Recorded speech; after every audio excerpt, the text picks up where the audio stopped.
Welcome back to the Bookcast, my platform for sharing short fiction and updates on what I'm reading and writing. This is episode 45.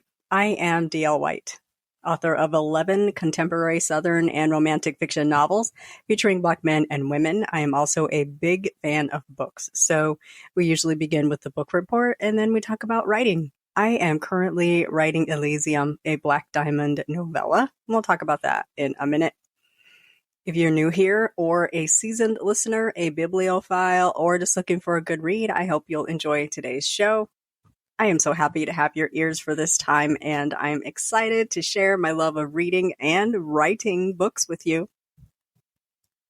I don't think you guys know how monumental it is for me to be able to say I'm writing books because I was in burnout for such a long time. I physically went 2 years without publishing a book. I forced myself to publish Hey Lover so that I didn't go into 2023 with no books published.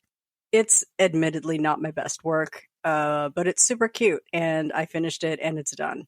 If you want to show your support for this podcast or for me as an author, you are most welcome to do so. Please visit my support site at buymeacoffee.com/Books by D.L. White. You can offer a one-time or recurring monthly gift, which is currently an Atta-Girl show of support. It does not have rewards tied to it, but I'm thinking on how I can plus up membership and provide maybe a little space to talk about each episode or chat about books, what have you.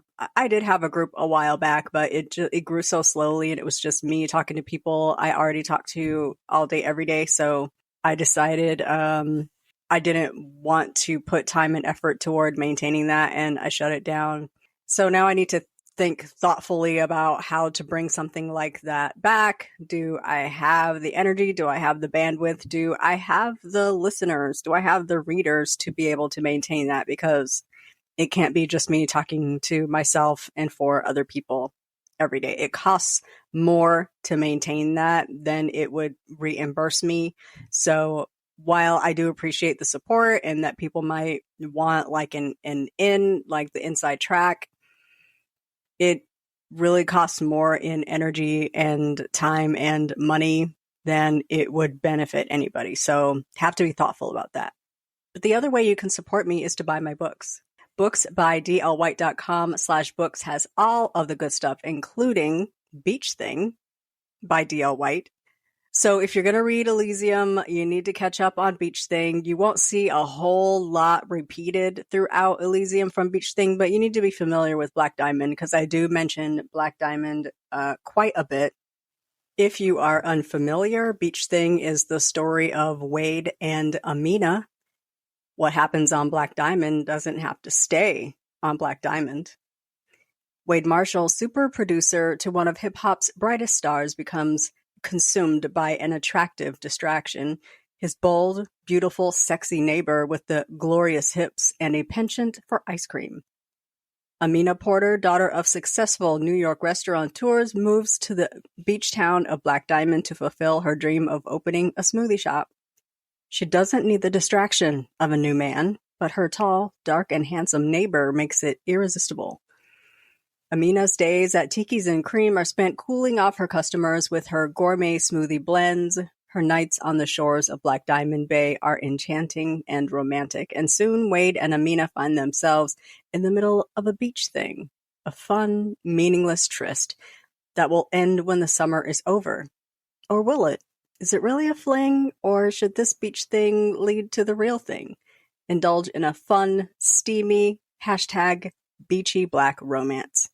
Welcome to Black Diamond Bay. So I did not ever intend for this book to become a series, much like the series I have running. I did not intend for them to be series, but sometimes the people come and sit in my head and they don't go away. And so Davis Scott, who runs a brand new 5-star hotel on Black Diamond, came and sat down in my head after I wrote Beach Thing. I tried to write The Pearl. It just didn't work.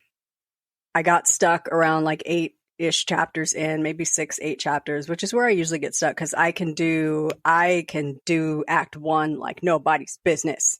If you're talking about 3-act structure, act 1 like writes itself in my head. And then like once I get that down, I have to think about act 2, and then like our final, like the last hurrah, the final act in the book. I can do act 1 like nobody's business. Acts 2 and 3 take some time usually to come to fruition and develop in my head.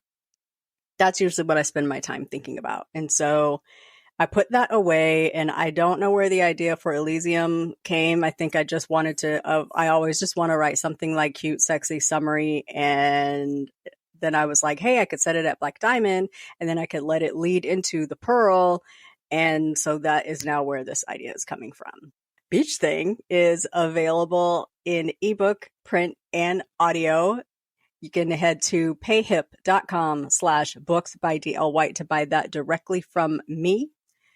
All my titles are available in ebook, print, and audio. Well, select titles are available in print and audio. They're all available in ebook at the payhip.com/books by D.L. White. That puts the monies directly into my pocket with virtually no middleman taking 30 to 70% of the retail price. If you prefer to buy them retail, all of my titles are available in ebook wherever they're sold. Amazon, Barnes & Noble, Nook, Apple Books, Kobo Books, Google Play. They're all there. They're also available via subscription sites like Scribd and Kobo Plus, and they're also available to request at your local library. I love to hear that my books are added to circulation at your library via Libby or Hoopla, and I love seeing my books on your shelves, so post those pics. Today we'll start with the book report as always. Then I want to talk about progress on Elysium. I am very excited to talk about it. Today is Saturday, June 3rd. The time is 8:51 a.m. It is a sunny day in Atlanta. I have a mic and I am ready to dig in. But first, coffee.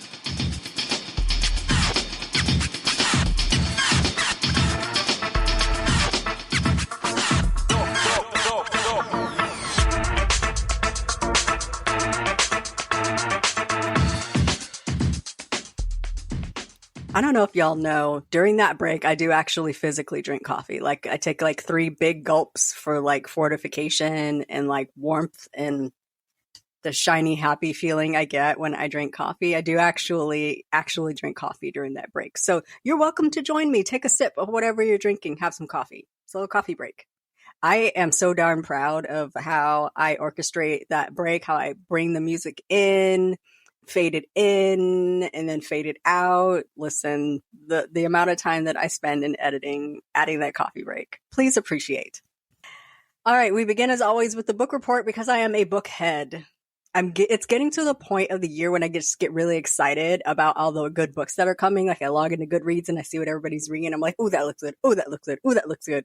So it must be like a particularly good drop month. Like we were talking yesterday in Dee Dee's Friday Reads Live, that there's certain points of the year when like a lot of books drop, and I feel like they save really good ones for the big glut of books. Like June's big, and then it kind of calms down. September is huge. September is always huge. And then all the way through the fall, we get all of the holiday themed romances. And those are always really fun. I pile those up for December. And then I like to end my year on like a really good, high, sappy note. And I remember like years back, I wrote Unexpected, which is a holiday short, and there weren't hardly any holiday shorts out, particularly from indie. Like there's always like holiday romances, but holiday shorts from indie authors weren't really huge. There were a few people doing them. And I feel like every year, like 900 indie authors release a holiday short, and I just love the heck out of it. I love the heck out of it. So I'm going to try to do one. I have an idea for a Potter Lake novel. I don't know if I want it to be full length or a short. It feels like there's too much going on for it to be a short, but that's the story of my life. I cannot write short. We'll talk about that when I talk about Elysium. This week I read 4 books, and we'll talk about my May wrap up. I read A Chance at Love by Beverly Jenkins, a stellar novel. It's actually going to compete with Indigo for my favorite. I really enjoy it. I don't remember reading this book years ago. I don't think I actually read it, but it was good. It was so good. I read Set by Alexandria House. I asked to read books from authors who wrote couples on that have a long distance relationship, kind of to get in the mood for Elysium, and that one was recommended to me. Super enjoyed it. There's a scene in Set that I just laugh and laugh at. I had to run it back and listen to it again and listen to it on audio. Set is he's a big dude and he's kind of rough. So Karima, his girl, gets a call and it's her ex and he's like not worth the time of day, and she's kind of arguing with her ex, but her ex takes her daughter's phone and calls her, and she picks up because she thinks it's her daughter, and dude's yelling. It's Set storms off and he's mad, and she goes and finds him and she's like, what is your problem? He's like, all this time I'm thinking you talking to your daughter and you talking to your ex. You got your ex saved under your daughter's name in your phone. And she looks at him and she's like, have you ever heard me talking to him while I'm talking to you, like while I'm with you? Are you crazy? Are you serious? Why would I do that? That don't make any sense. I don't like that man. So he looks at her and she looks at him and he looks at her and he says, what do you want to eat? And she's like, what? We're just fighting and now you want to know what I want to eat. And he's like, yeah, what do you want to eat? I just found that hilarious. I found that very funny. I also read Someone Seeking Someone Else and Fuck Around and Find Out, both by Nicole Falls. Someone Seeking Someone Else was a book recommended because they met through a non-traditional method. She placed an ad in the newspaper and Rux happened to find it. It's my second time reading that novel. It is seriously cute. And then I read Fuck Around and Find Out because I read Fuck Around and Fall in Love and I needed to read the next in the series. So I had a really good month in May. I read 20 books. 6 of them were ebook, 14 were in audio, which is how I read 20 books. And I read 12 of those books were by Black women, none by Black men. It's a shame. It's really a shame. But July is going to be better. Not July, June's going to be better because I am reading at least one book by a Black man. So I am reading Silver Lining, a Vacation Romance by Chassilyn Hamilton. I had never heard of this author before, but I happened to be on Goodreads looking for something and it popped up. It is a Black romance novel read by a male narrator I've never heard of, but Wesley Chabon is reading the heroine, and so I'm kind of a Wesley stan, so I'm going to pick it up. It is good so far. I wanted to read it because it's a vacation romance. I want to read all of the Black authored vacation romance novels because I am reading Elysium. I read them for inspiration. Good so far. I'm going to finish that today. I am reading All the Sinners Bleed by S.A. Cosby. I actually have an audio arc of that, so I've got to get it finished so I can have it read or listened to and reviewed before drop day on Tuesday.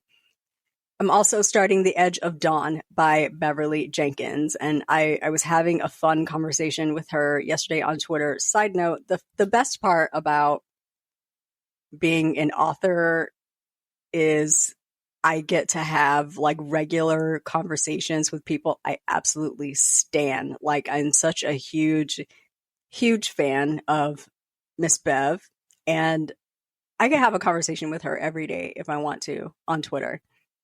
So somebody had the other day mentioned Beverly Jenkins books, and I said I'm reading them all in order of publication.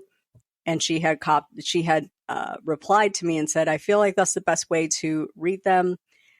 When I read them before, I read them like in haphazard manner, like by mood. And I feel like reading them in order lets you see the series build. You see characters from previous books come up in later books, and you'll see how characters from contemporary novels have ties back to the historical novels. So that's fun.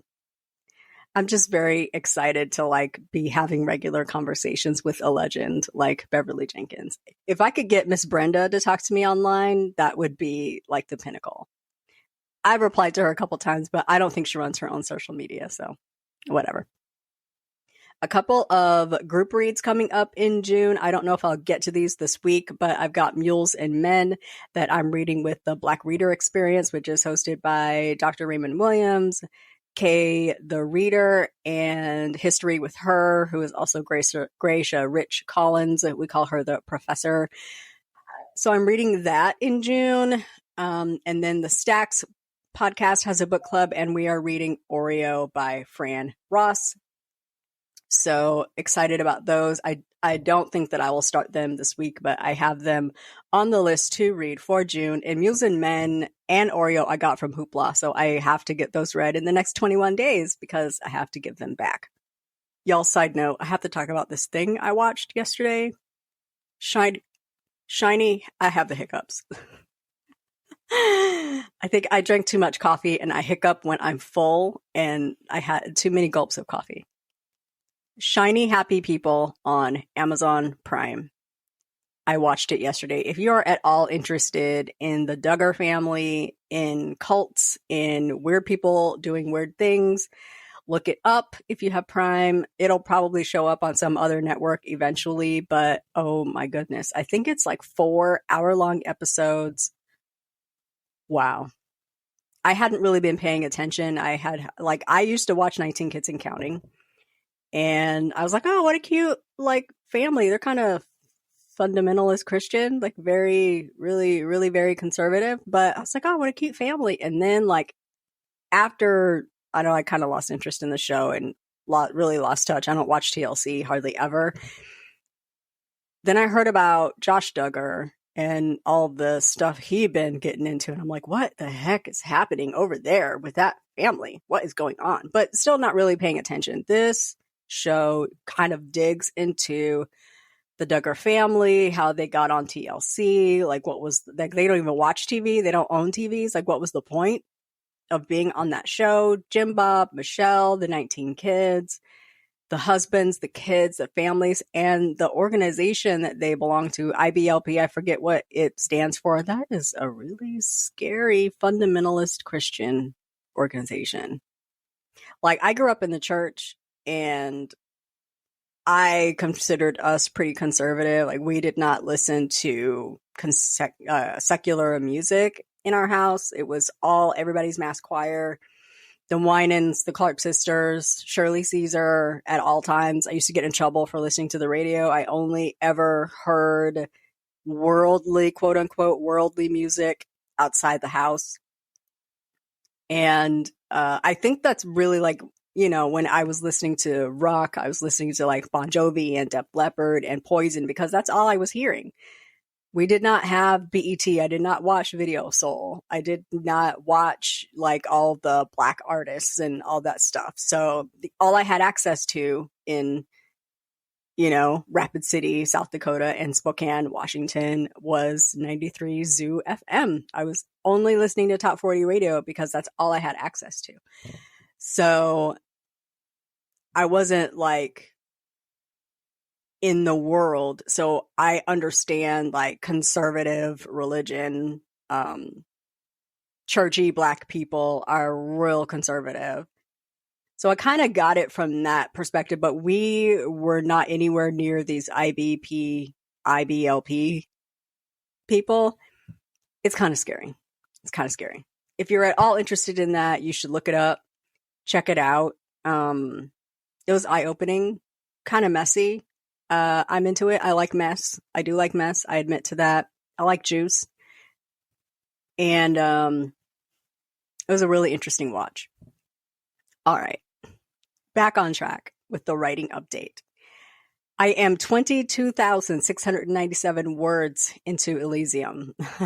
Believe me, on word 1, I don't think that I would have imagined I would be here. I hit chapter 9, and I'm really trying to keep the chapters snappy, interesting, but some of the chapters are, I feel, a little too long. I don't know if I have to break them up or whatever. We'll see what happens when I get to the end, and I feel like I might need to break some up, but also I need to keep momentum moving. So we'll see.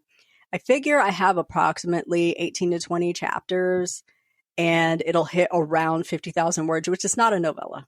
Not a novella. If it hits over 50,000 words, it is not a novella. It is a novel. It's a short novel, but it's a novel.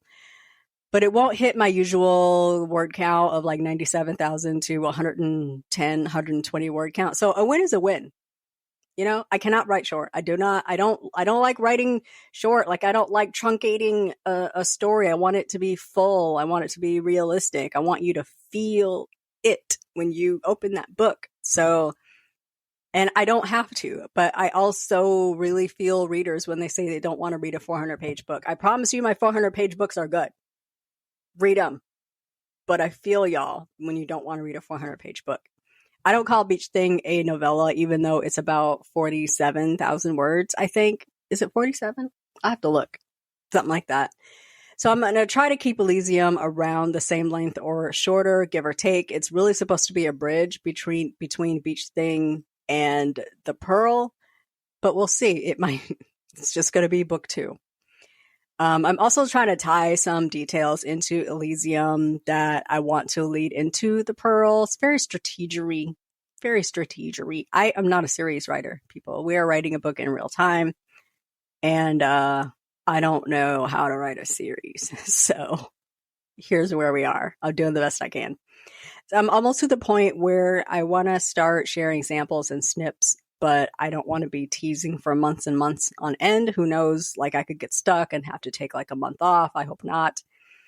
I'm at a pretty good clip, and I feel like I will get a lot written during 20K in 5 days, which is a challenge run by the Wordmakers writing group. So I'm holding back. We'll see where I end up after the 20K challenge. I kind of want to share those first with supporters, like people who have provided a monthly or a one-time gift. I don't know. And I'm thinking through like a way to gather and talk about what's coming, like I said earlier, but I also don't want it to be more work than benefit. So we'll see. But I definitely want to start sharing maybe sometime around July. Maybe start sharing some snips, some Sunday sample Sundays, etc. Once a week I could probably do that. We'll see. We'll see how far I get. Appearances. No, I want to go back to talking about Elysium. So I'm writing this novel, and I start a chapter with like bare bones. Things happen in the chapter, and it always ends up like, oh, that's super cute. But I am trying to get away from cute. I want grown and sexy. I want adult. I want sensual. I can't write a book without being a little bit funny. And so I think in my effort to like put my voice and my personality on it, it ends up in cute land. And I'm really, really trying to get away from people saying, oh, that book is so cute. I really tried that with Hey Lover, and I still ended up with, that book is so cute. And I tried my hardest to be like sensual and sexual and steamy in that book. And let me tell y'all something. Let me just tell you something. I get a little embarrassed at how forward the language is. Sometimes it's hard to straddle the line between crass and explicit. And I'm really trying to find that line. I want my books to be read by adults, felt by adults. I want people to be able to relate to the characters. I want the conversations to be realistic. I don't sit with my friends and use formal words. We talk in AAVE. We use slang. We have funny conversations. I want to bring that to the novel, but I also don't want to be crass for being crass sake. I want to be explicit, but I want to keep it classy. You know what I'm saying? So I'm kind of straddling that line where I want it to be good. I want it to be relatable. I want it to be sexy. I want it to be grown. But I also want people to read it and be like, girl, that scene, whew, Heavens to Betsy. Like, that's kind of what that's a lot of what writing fan fiction brought me, was the ease in writing intimacy between characters, bringing all of the senses in. What are they feeling? What are they hearing? Like, what is the mood? Like, what is the scent? What is the, like, bring everything into the scene without overwhelming the reader about what's happening, and guide them through the scene, guide them through what's happening, bring out the emotion. It's like, it's very intricate. I mean, if you think writing is easy, I implore you, try to do it well. It's hard. Writing is hard. Writing is really hard. That's kind of where I'm at. And like, I was reading a couple of books this week, and I had to put them down because they were good books, but they were cute. I'm not aiming for cute. I am aiming for an adult fiction novel with sexual themes, adult language. I'm 49. I want to write like a grown-up, but I don't want to be crass. You know what I'm saying? I don't know if that makes sense, but that's where I'm at. So I write a scene and I'm like, oh, that's cute.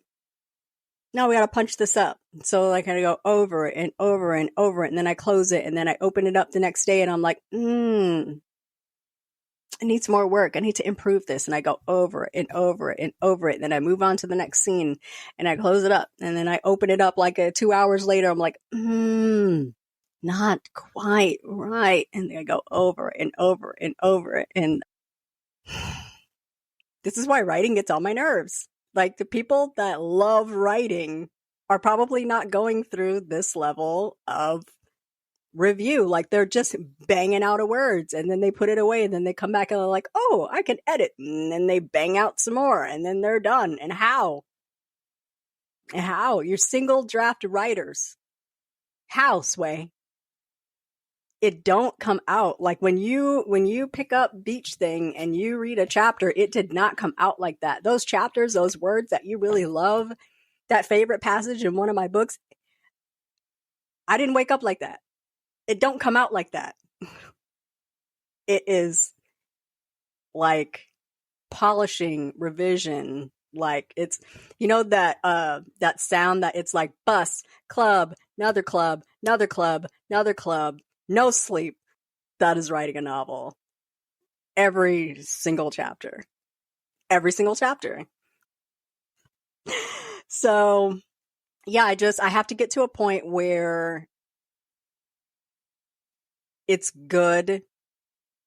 I have to give it to betas so they can read it and give their thoughts and recommendations.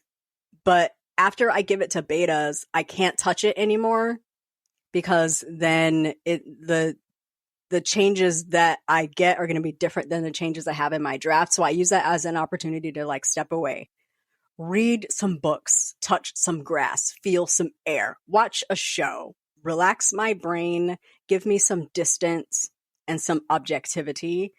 So when I get the draft back from the betas, I can step outside of myself as the writer and say, okay, I see what you're saying there. This could improve. That could improve. I don't need this whole entire scene. I don't need these characters that I dreamed up just to have this to say. That's kind of where the process has to lead me to. So I put everything I have into the draft, save that draft because that's the draft I love, but then I'm looking for it to improve. I need it to shine bright like a diamond when it's ready for publication. But until I get there, it is bus, club, another club, another club, every single chapter. Writing. So, we are about 2 weeks away from the Resist Booksellers grand opening. It's June 17th, which is Juneteenth weekend. I am very, very, very excited to be hitting Richmond. It's a Richmond area. It's Petersburg, actually, Virginia. Some authors that I absolutely love are going to be there. I am so excited. So let me give you the real quick rundown.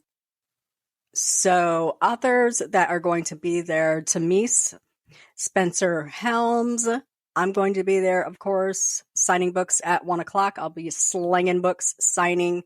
Author Lamar Giles will be there. C.M. Lockhart will be there. Romance author Danielle Allen will be there. I'm so excited. I hope she has her hugging arms on. I just got mine out the shop. They'd be ready. They'd be ready to hug. Rob Youngblood, Jamila Minix, who is author of the book Moonrise over New Jessup. Zelda Lockhart will be there.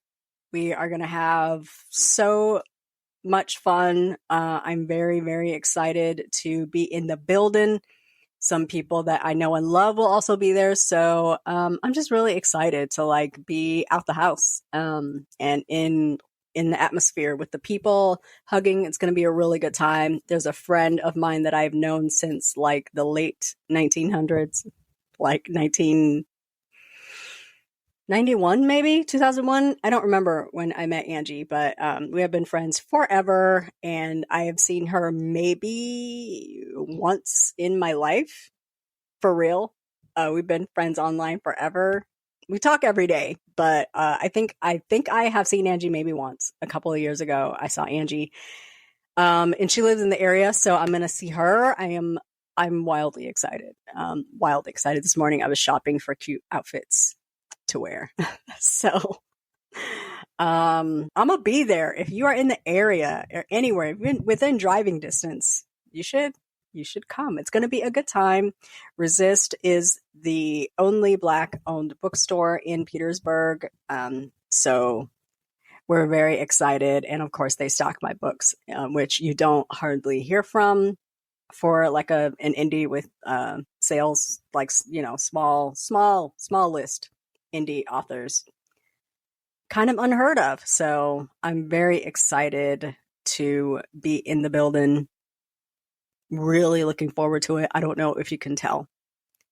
Well, I've been talking for a long time, so I'm going to drink my coffee and listen to my books and get ready for all of my Saturday activities. I will be writing later, I think, at least tomorrow. So I need to get the book to the point. I have my book to the point where my characters have met in person, and it is a great scene. I'm very excited about it. I'm excited to go in and punch it up. And then I need to get them to the island for a very romantic few days. I do have in mind how that's going to go. So I'm just excited to get to it. I just need to think through the execution, think through how that happens. So in order to do that, I have to get off this mic. So that brings us to the end of today's episode. Thank you so much for joining me for another episode of the Bookcast. I will be back next week with a reading update and a writing update. Please enjoy this weekend. Have a superlative week. And we'll chat again next weekend. Bye-bye.